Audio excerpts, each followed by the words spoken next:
Hello' friends, কি খবৰ? আজি আমাৰ চৰাইবাহীত গোঁসাই উলিওৱা মেলা আছিল, তাতে গ'লোঁ।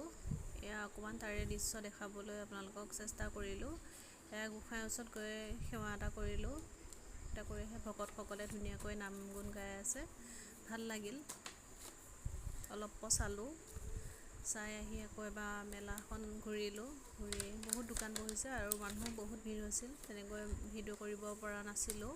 তাৰ মাজতে অকণমান কৰি পেলাই আপোনালোকক দেখাওঁ বুলি এয়া আহিলোঁ। আকৌ মিঠাই দোকানলৈ মিঠাই অলপ ল'লোঁ। লৈ ধুনীয়াকৈ আকৌ এবাৰ ইফালে সিফালে ঘূৰি লৈ ঘৰলৈ আহিবৰ কাৰণে ল'লোঁ। এয়া দোকান বহুত হৈছিল দেই আজি, কাপোৰৰ দোকান। ঘৰ আহি পাই ধুনীয়াকৈ চাহ একাপ খাই ল'লোঁ। চাহ খাই ধুনীয়াকৈ ফটো এখন উঠিলোঁ। বৌক লগ পালোঁ, বৌৰ লগতো ফটো এখন উঠিলোঁ বাৰু।